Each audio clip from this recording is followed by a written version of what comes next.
तो आज का हमारा टॉपिक है प्रोजेक्टाइल मोशन, ठीक है, यानी प्रक्षेप गति। प्रक्षेप गति क्या होता है? सबसे पहले हम इसकी डेफिनेशन को जानते हैं कि प्रक्षेप गति क्या होता है। तो वो मोशन जब हम किसी ऑब्जेक्ट को थ्रो करते हैं वर्टिकली अपवर्ड कुछ एंगल बनाते हुए, यहाँ पर एंगल का जो वैल्यू होगा वो 0 डिग्री नहीं हो सकता है और 180 डिग्री नहीं हो सकता है। कहने का मतलब ये है कि थीटा का वैल्यू 0 डिग्री से लेकर के 180 डिग्री के बीच में रहेगा, ठीक है। एक्सेलरेशन जो है वो कांस्टेंट रहेगा, एक फिक्स रहेगा, नियत रहेगा, है ना। जैसे कि हम y डायरेक्शन में देखते हैं कि y डायरेक्शन में जब ऑब्जेक्ट को थ्रो कर रहे हैं तो कौन सा एक्सेलरेशन काम कर रहा है? एक्सेलरेशन ड्यू टू ग्रेविटी, क्योंकि x डायरेक्शन में तो कोई एक्सेलरेशन लगा नहीं है। हम कोई भी ऑब्जेक्ट को थ्रो कर रहे हैं तो उसके पास एक एक्सेलरेशन है, वो है एक्सेलरेशन ड्यू टू ग्रेविटी, है ना। यानी धरती के चलते जो ग्रेविटेशनल फोर्स जो किसी भी ऑब्जेक्ट को अपने तरफ खींच रही है वो वाला एक्सेलरेशन इसमें काम कर रहा है, जो कि एक कांस्टेंट होता है। इसका वैल्यू कितना होता है?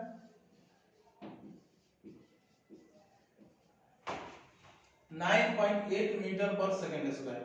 तो ये एक कांस्टेंट ही है, ये ना बढ़ता है ना घटता है। यहाँ पर इसका एक ग्राफ बनाया गया किस तरह से प्रोजेक्टाइल मोशन होता है। ये जो O है ये है इसका ओरिजिन पॉइंट, इसी को हम रिफरेंस लेकर के इस मोशन के बारे में जान रहे हैं, है ना। एंगल बना रहा है, थीटा एंगल बना रहा है, ये हॉरिजॉन्टल हुआ, हॉरिजॉन्टल के साथ कितना एंगल बना रहा है? थीटा एंगल बना रहा है। अभी हमने थीटा का वैल्यू देख चुका है, कहां से कहां तक होगा? 0 से लेकर के 180 के बीच में कुछ भी हो सकता है। तो थीटा यहाँ पर तो स्पष्ट दिख रहा है कि ये 90 डिग्री से भी कम है ना। यहाँ पर हर एक टर्म इससे जो रिलेटेड है, जैसे कि u, तो u क्या है, h क्या है, तो u है प्रोजेक्टेड वेलोसिटी, है ना। जिस वेलोसिटी के साथ हम किसी भी ऑब्जेक्ट को क्या कर रहे हैं? प्रोजेक्ट कर रहे हैं, मतलब थ्रो कर रहे हैं, फेंक रहे हैं ना। तो वो है u प्रोजेक्टेड वेलोसिटी, प्रक्षेप गति। h इसका मैक्सिमम हाइट है, जो पॉइंट है a, वो से चलना शुरू किया, वो से हमने किसी भी ऑब्जेक्ट को फेंका था, अभी वो ए पे पहुंचा, ए पर जब पहुंचा फिर उसके बाद में वो पुनः नीचे की तरफ आना शुरू हुआ। यानी अभी तक यहाँ तक वो ऊपर की तरफ जा रहा था और ये पॉइंट ऐसा पॉइंट है जहां पे ऑब्जेक्ट यहाँ पे पहुंचने के बाद में वो नीचे की तरफ जाना शुरू कर दिया, है ना। तो यहाँ पर इसका वेलोसिटी जैसे जैसे इधर आया, इसका x वाला वेलोसिटी तो इसके पास फिलहाल था, लेकिन y वाला जो वेलोसिटी था, जो y कंपोनेंट है इसका, वो यहाँ पर आके 0 हो गया। नहीं, अब ये y डायरेक्शन में और आगे नहीं जाएगा, अब ये पुनः नीचे की तरफ आएगा। हाँ, लेकिन x डायरेक्शन में फिर भी कुछ ना कुछ इसके पास वेलोसिटी है। कौन सा वेलोसिटी है? वो वेलोसिटी है u cos थीटा। इधर u sin थीटा वाला वैल्यू इस जो है वहां पे 0 हो गया और यहाँ पर वो नीचे आना पुनः शुरू कर दिया। तो ये पॉइंट है ए, पुनः आकर के यहाँ पर वो फिर से x जो x डायरेक्शन में जो पॉइंट है b, वहां पर आकर के वो उससे मिल गया, यानी धरती से आकर के वो पुनः टकरा गया। तो ये था h, ये था ये point. Velocity of y direction u sin theta, यानी इसके वर्टिकली अपवर्ड वाले में कौन सा डायरेक्शन, कौन सा वेलोसिटी है? तो वह u sin थीटा, है ना। थीटा, थीटा है एंगल ऑफ प्रोजेक्शन, प्रक्षेप कोण, है ना। t कहां से कहां तक? शुरुआत कहां से हुआ? o से चला कहां तक? फिर ये, फिर कहां पे आया? b। तो o से लेकर के a b तक इसको टोटल जो टाइम लगा, इस टोटल टाइम को हम कैपिटल T से डिनोट करते हैं, जिसको हम बोलते हैं टाइम ऑफ फ्लाइट, यानी उड्डयन का। मतलब कितना देर तक वो हवा में वो उड़ते रहा, वो है टाइम, कैपिटल T। अभी हमने देख लिया कि x डायरेक्शन में कोई एक्सेलरेशन नहीं है, 0 है। y डायरेक्शन में है, कितना है? g है। हमने माइनस जी क्यों लिखा है, क्यों? क्योंकि ऊपर वाले डायरेक्शन को हम क्या लेंगे प्लस, नीचे वाले को क्या लेंगे माइनस। तो ये नीचे की तरफ डायरेक्शन होता है, इसलिए हम इसको लिए माइनस। वो भी देख सकते हैं कहां से, वो भी ये एक्स डायरेक्शन में जो डिस्टेंस कवर की है ऑब्जेक्ट वो है वो भी क्या है हॉरिजॉन्टल रेंज, जिसको हम हिंदी में बोलते हैं क्षैतिज परास। अब आते हैं इसका कुछ इससे रिलेटेड जो भी इक्वेशन बन रहा है, जैसे कि अभी हम लोग मोशन इन स्ट्रेट लाइन में देखे v = u + nt s = t + half at square, और भी बहुत सारे इक्वेशन देखे। तो इस मोशन में ये कौन सा मोशन है, प्रोजेक्टाइल मोशन में, या कौन कौन सा फार्मूला है भाई हैं? तो फार्मूला सबसे पहला फार्मूला लेते हैं हम, देखते हैं ऊर्ध्वाधर दिशा में in vertically upward direction, upward direction में इसका डिस्टेंस कवर हो रहा है और हॉरिजॉन्टल में भी हो रहा है, दोनों में हो रहा है। तो वर्टिकली अपवर्ड डायरेक्शन में इसने कितना डिस्टेंस कवर किया, वो डिस्टेंस इसके द्वारा कवर किया गया है कौन सा h। लेकिन हम इस पे फार्मूला लगा रहे हैं कौन सा, s = ut + half at square, जहां पर s क्या है, s है डिस्प्लेसमेंट है। तो y डायरेक्शन में इसका डिस्प्लेसमेंट देखें कि एक पूरे जर्नी के दौरान, मतलब एक पूरे प्रोजेक्टाइल मोशन कंप्लीट करने के बाद y डायरेक्शन में इसका कुछ है क्या डिस्प्लेसमेंट, कुछ नहीं। डिस्प्लेसमेंट कितना, 0। कैसे, शुरुआत में भी o पॉइंट पे था और अंत में भी b पॉइंट पे है, तो y वाला डायरेक्शन में तो अभी भी इसका डिस्प्लेसमेंट क्या है, 0। s = ut + half at square लगा दिए, ये हो गया 0। u कौन वाला आएगा जी, u आएगा जो y डायरेक्शन में है ना, और y डायरेक्शन में है u sin थीटा। तो 0 = u sin theta into t + half g t square. ये t कौन सा t है,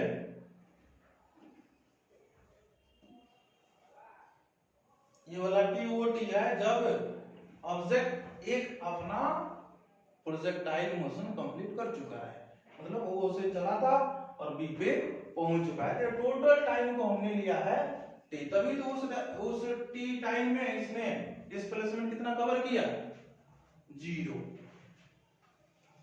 फिर इसको रख दिए 0 = u sin theta minus gt square by 2, यहाँ पे माइनस था प्लस माइनस माइनस हो गया।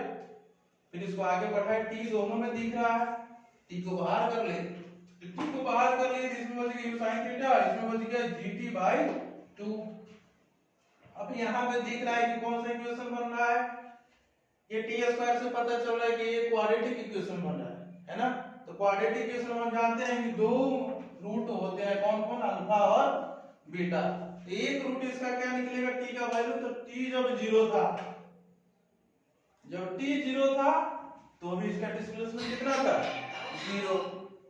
और जब इसका t कितना हो गया, टाइम ऑफ फ्लाइट के बराबर, तो भी इसका डिस्प्लेसमेंट 0। तो t के दो वैल्यू आएंगे, तो पहला तो जब t 0 तो t = 0, दूसरा e = 0, तो this = u sin theta minus gt/2 = 0। इसको फिर क्या कर दिए, सॉल्व कर दिए, यहाँ पे आ गया 2u sin theta minus gt/2 = 0। फिर अब ये क्रॉस मल्टीप्लिकेशन हो गया, क्रॉस मल्टीप्लिकेशन होने के बाद में 2 से 0 में क्या हो गया, मल्टीप्लाई हो गया, इधर हो गया 0। 2u sin theta minus gt = 0, this implies that t = 2u sin theta, by में चला जाएगा क्या g, तो 2u sin theta by g। ये देखिए u sin थीटा जो है यहाँ पर, ये क्या है, u sin थीटा यही तो है ना, जो y डायरेक्शन में इसका क्या था, वेलोसिटी था, वो है इसका u sin थीटा। हम इसको ऐसे लिख सकते हैं 2u परपेंडिकुलर, ये जो साइन होता है परपेंडिकुलर बाय g। तो ये होता है किसका फार्मूला, उस कैपिटल T का, कौन सा T का, तो वही टाइम ऑफ फ्लाइट का। इसका वैल्यू कितना हो गया, 2u परपेंडिकुलर बाय g। बहुत सिंपल फार्मूला है ना। दूसरा इक्वेशन इसी प्रोजेक्टाइल मोशन से, फॉर मैक्सिमम हाइट, अधिकतम ऊंचाई के लिए क्या फार्मूला होगा, है ना, इसको प्रूव करते हैं। ये जो मैक्सिमम जो हाइट था जो y डायरेक्शन में है ना, ये जो यहाँ से तो यहाँ पर जहाँ पर इसका वेलोसिटी 0 हो गया था ना, हम कह सकते हैं कि x जो एक्सिस है यहाँ से y एक्सिस जो ये मैक्सिमम है, यानी ये y का वैल्यू, ये y का वैल्यू हमने कहा था जहाँ पे इसका वेलोसिटी जाकर 0 हो गया था। लगाते हैं फार्मूला, एक फार्मूला हम पढ़ चुके हैं v square equal to u square plus 2as है ना, और ये फार्मूला हमने कहाँ पे पढ़ा है, ये हमने फार्मूला जो है पढ़ा है motion in a straight line में है ना, फ्री फॉर्म में भी हमने ये फार्मूला को जाना v square equal to u square minus 2gh। यहाँ पे a का वैल्यू हम क्या रख देंगे, जब माइनस g रखेंगे तो फार्मूला वही है। अब यहाँ पे डिस्प्लेसमेंट हो रहा था, यहाँ पर वो हाइट हो गया तो इसकी जगह पे h रख दिए, एक जगह पे माइनस g रख दिए।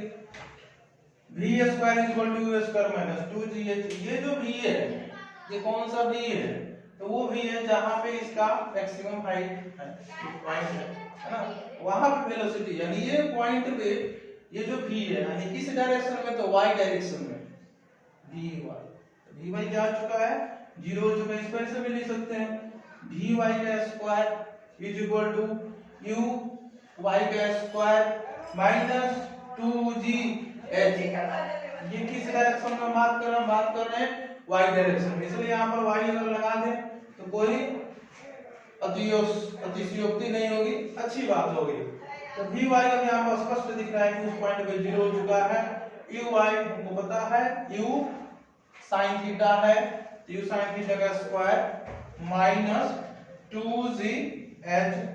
अब ये चूंकि इक्वल टू के इस साइड है तो इस साइड से यानी राइट साइड से जब लेफ्ट साइड में आएगा इसका जो ये साइन है माइनस, वो साइन यहाँ पे आकर चेंज हो गया, प्लस हो गया, ये हो गया 2gh is equal to u square sin square theta. h is equal to ये जो 2g है नीचे चला गया तो क्या बन गया formula u square sin square theta by 2g, यानी इसको हम ऐसे लिख सकते हैं u sin theta by 2g, u sin theta का ये होल स्क्वायर है, तो u sin थीटा क्या है, तो परपेंडिकुलर है, u परपेंडिकुलर यानी y डायरेक्शन में, इस पर से भी लिख सकते हैं क्या u y का स्क्वायर बाय 2g। तो ये एक फार्मूला, दूसरा फार्मूला ये प्रूव हो गया। तीसरा फार्मूला रिटाइल मोशन के लिए, इसके जो हॉरिजॉन्टल अब जो रेंज बन रहा है, यानी अब ये x डायरेक्शन में जो डिस्टेंस कवर किया, ये कितना डिस्टेंस कवर किया, इसको हम बोलते हैं क्षैतिज परास यानी r, ये OB है, O से लेकर B तक का डिस्टेंस। तो क्षैतिज परास के लिए तो आप किस डायरेक्शन में देखेंगे, हॉरिजॉन्टल डायरेक्शन में देखेंगे, यानी क्षैतिज दिशा में देखेंगे, क्षैतिज दिशा में। क्षैतिज दिशा में चूंकि एक्सेलरेशन कोई काम नहीं कर रहा है तो यहाँ पर कौन सा मोशन हो रहा है, यूनिफॉर्म मोशन हो रहा है, एक समान गति हो रहा है। इसका फार्मूला क्या होता है, distance equal to speed into time, यानी डिस्टेंस s डिस्टेंस हुआ, ये s कितना होगा OB के बराबर होगा, इक्वल टू स्पीड, स्पीड कौन सा, तो इस डायरेक्शन में उसका जो भी स्पीड है जिसको हमने क्या माना हमने vx लिखा इनटू टाइम। तो इसको OB को हम क्या ले लेते हैं कैपिटल R, क्योंकि हम रेंज को कैपिटल R से डिनोट करते हैं, तो R इज इक्वल टू ये जो vx है यानी x डायरेक्शन में कितना वेलोसिटी है, तो u cos थीटा वेलोसिटी है, तो u cos theta into time. Time अभी हम पहले इक्वेशन में निकाले थे क्या, 2u परपेंडिकुलर बाय g, तो u cos थीटा यहाँ पे 2u परपेंडिकुलर मतलब u कौन सा, तो sin थीटा है ना, तो u sin theta by g। इसको हम कैसे लिख सकते हैं, u into u क्या होगा, u स्क्वायर हो गया, 2 sin थीटा cos थीटा जो होता है sin 2 थीटा का बराबर होता है, 2 sin थीटा cos थीटा जो होता है वो sin 2 थीटा के बराबर होता है, तो u स्क्वायर बाहर आ गया sin 2 थीटा बाय g। तो ये भी एक फार्मूला हो गया। इसको हम कैसे लिख सकते हैं, r इज इक्वल टू 2 बाहर आ गया, ये u cos थीटा को u perpendicular u cos theta को u parallel u sin theta को u परपेंडिकुलर, यानी 2 u perpendicular u parallel by z। u perpendicular हम क्या बोल सकते हैं, u परपेंडिकुलर को हम u y बोल सकते हैं, u पैरेलल को हम u x बोल सकते हैं बाय g, है ना। तो दोनों डायरेक्शन का जो भी फार्मूला यहाँ पर 2 छूट गया, यहाँ पर 2 होगा, 2 u x डायरेक्शन में और u y डायरेक्शन में बाय z। तो कोई भी फार्मूला जो है रख के हम बना सकते हैं। ये भी फार्मूला इंपॉर्टेंट है, ये भी इंपॉर्टेंट है और ये भी इंपॉर्टेंट है। चालू है। तो इस एक वीडियो में आप प्रोजेक्टाइल मोशन के रिलेटेड जितने भी सारे कॉन्सेप्ट्स थे वो कॉन्सेप्ट यहाँ पर क्लियर हो गया। अब आप इससे रिलेटेड जितने भी क्वेश्चंस हैं, आईआईटी है, जेईई मेंस है, एडवांस है, नीट है, बोर्ड का क्वेश्चंस है, कहीं का भी क्वेश्चन आप इस कॉन्सेप्ट से सॉल्व कर सकते हैं। ठीक है, okay, take care, bye bye.